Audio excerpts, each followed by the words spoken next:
What's up, guys, and welcome back for another EVE Online PI video. I'm going to be going over extractor efficiency in this video. Now, I believe the two major things that are important when it comes to PI is efficiency and being passive, being as hands-off as possible. My biggest goal when making any sort of extraction planet is to have whatever number of factories that I have placed there. I want them to run all the time, 24 hours a day, 7 days a week, as much as possible. Now, I'm also balancing that with, them running 24 hours a day essentially, and also trying to maximize the amount of P1 that comes out of them per cycle. So what I'm going to do is we're going to walk through my spreadsheet and kind of how I analyze planets when I'm setting up or resetting or restarting extractors to kind of gauge how many factories are needed, and also what configuration I need for that extraction planet, because every planet is different. Every planet's density is different. So right now we're going to be looking at this oxygen planet. This one still has about 2 hours, about 3 hours left before it needs to be reset. But we're going to kind of use this as an example, and I'm going to feed this into my spreadsheet so you guys can kind of see what my approach is for kind of setting this stuff up. And then what we'll do is we'll kind of look at how we could potentially make this more efficient, because as you can see right now, we're running 12 or 11 factories on this, and pretty much any time of the day that I go and look at this, 5 to 6 of these factories are just not running, and that's something that we want to prevent. So there's a variance. There's a really big variance on planet density, the amount of heads you're using, the cycle time and everything. The metric we want to use and the metric we're going to be looking at is going to be your average per hour raw. It's right under here under units extracted. So right now this entire cycle average is going to come out to about 35,230. What we want to do is we want to plug this into our spreadsheet and start looking at ways that we can kind of optimize it for different links. We want all these factories to be running as much as we can, because we could cut out these 7 factories and potentially put in another extractor with even 1 to 5 heads on it to get even more raw. And I'll kind of go over what I mean by all that once we kind of start looking at the sheet itself. All right, so let's look at the sheet here. This is what I kind of set up. As you can see right here, we have the average per hour for extractor 1, and that's 35,230. Now, what you see in blue here is what is coming out of the extractor per hour. That's our average. The red is how many factories we have placed, and that's what they need to consume in order to run every single hour. So you can already tell that we're producing just enough raw to run about half of them, a little bit less than half, which is why we see like up to 6 factories just not running at all. Now, let's say we drop this down to like 6 factories. We start to see how these metrics can kind of change a little bit. 5 is a really good number, actually, because what we can start to see here is actual raw residuals coming off every hour. So if we only ran 5 factories with the average per hour that it's running at right now, you can see that what's coming off the extractor is enough to fuel all those factories up to the 24-hour mark. Now, we are actually getting an amount of raw that's going to be kind of stockpiling in the back that will help run those factories for an additional like 3 hours. So we could potentially have a 3-hour buffer before we really have to turn that extractor back on, which is something that I like. I personally kind of like the extractors being able to produce more raw than we consume, because that allows me to have a little bit more give on coming back into the game and resetting those extractors, because we're talking real world scenario here. I mean, there's probably nobody out there, very few people out there that are setting a timer and going right back into game to reset everything. And even if you do, that's not passive. That's very, very hands-on. And so we want to kind of get away from that and everything. So let's say, for instance, we kept it down at 5 factories, and we even had that 35. 5 factories would allow us to actually put another extractor in. Now, if we set this other extractor, we could technically put another extractor on here with 5 heads. Let's say, just for the sake of experimentation, we can get like 15,000 on that cycle, which is about a little close to half of what we're getting for our 10-head extractor. You start to see something really interesting here, where the blue line, right? That's all the raw coming in from both extractors is enough to actually fuel everything for 24 hours. And then we start getting this really nice gradual gain on raw residual. And then once we hit that 24-hour mark, when we have no more extractor raw coming in, we have enough residual to last all the way out to like hour 39, which is very, very cool. Now, depending on how many heads you put on that second one, I've even been in situations where an extra like 1,500 raw per hour can just help give you a buffer. Let's say, you know, you have that other extractor up. Even on gas plants, you can get all the way up to like 8 factories with 2 extractors. So I only really run this kind of configuration on really good planets. We're talking about planets where extractors with 10 heads can get like 60,000.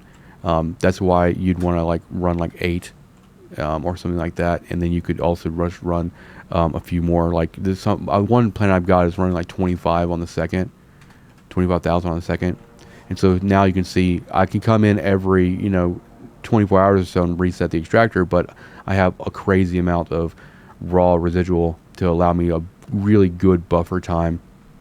This ensures that everything runs all the time. Now, obviously, with this kind of setup, you're going to get about 7680 per P1 per day. But right now, I'm going to kind of show you.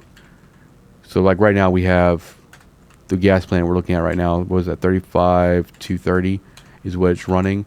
But it's actually only running like 5 factories full time. So even though we have it set up for over 10,000 units per day, we're actually only getting like 4,800 just because of the way that the plant density is. So in this situation, it's actually probably better to go in and put another extractor on and try to go for like 15,000 on that second extractor with 5 heads. And then you could technically it's a gas plant, so you could probably get up to like 7 factories on it before you run out. And that would actually end up being a lot better of an average over the course of 28 hours or so. We're going to look at zero all this out, and we're actually going to look at one of the other planets that I have set up with dual extractor to kind of give you an idea of kind of the more real world scenarios here. All right, here we go. This one is probably a configuration you haven't seen before as far as a extractor planet goes. We're running 5 factories here with 2 extractors. This extractor right here is running 10 heads, and we're getting 60,792 on this. And we're going to go ahead and put that into, what did I say, 60,792. We're going to go ahead and put that into our spreadsheet. And then our other one right here, our secondary extractor, is running 5 heads. It's doing 21,842. We'll put that in here as well. We'll go ahead and get this kind of up and running here so you can kind of see what's going on.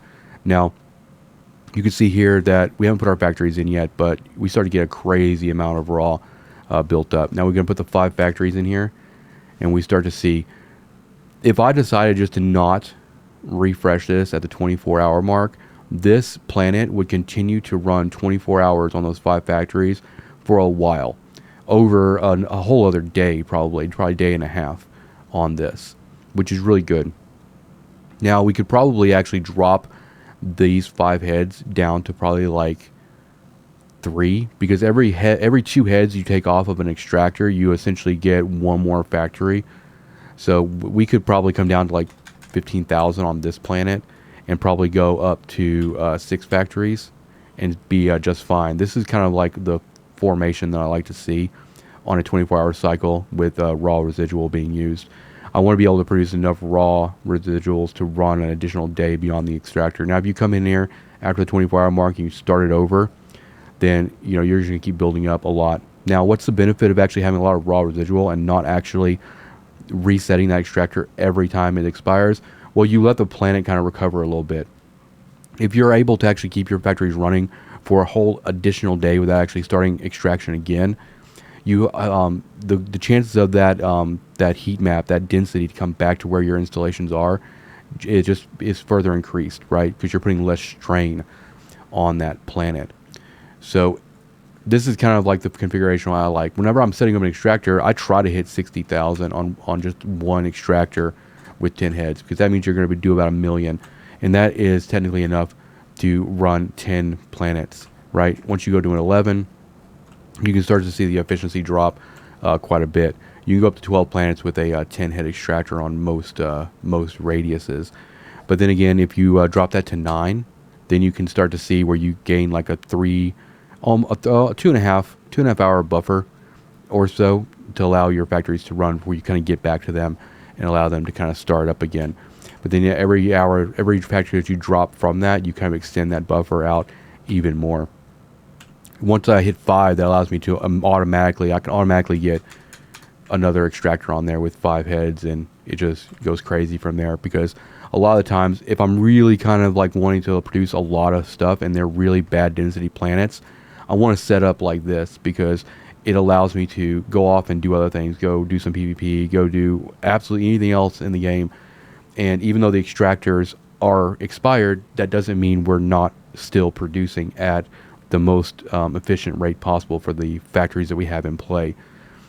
Now, once you come in, like let's say you're running this and it expires on hour 24, you're still going to be getting that. You're going to be getting the max efficiency for those factories. Let's say you come back in at like hour 35 and you reset it. It's just going to start the whole process over again. So until you run out of residual, you could actually run this all the way down to 48 hours, restart that extractor, and still be good to go.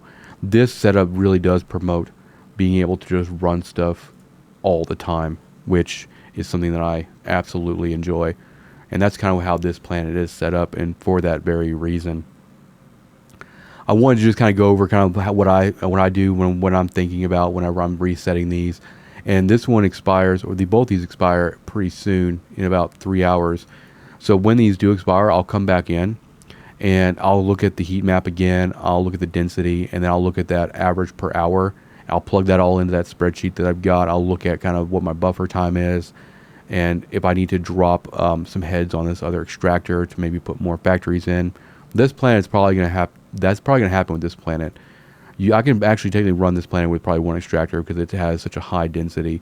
But I do kind of leave this extractor in play, just because. I mean, if I want to, I can drop it to 0 head, and throw another couple of factories here. It just really depends what the numbers look like at the time of resetting the whole thing. But hopefully you guys enjoyed this video. Hopefully I gave you kind of some insights or some things to think about in terms of keeping raw, or producing more raw than you're actually consuming on your planet to help give yourself a pretty massive buffer. That's kind of the strategy I've been using lately, and it definitely is more passive, more hands-off friendly than just really setting alarms and trying to get back in the game and get those extractors set up as fast as possible. Because if you do it the other way, where you are dependent on that extractor running, then efficiency drops to near 0 once you actually, if you're not producing any extra raw over what you're using, your efficiency does drop to 0 the second the extractor ends. I like to have some buffer on that. So thank you for watching. Hit the like button, hit the subscribe button, and I'll see you guys in the next one. Peace out.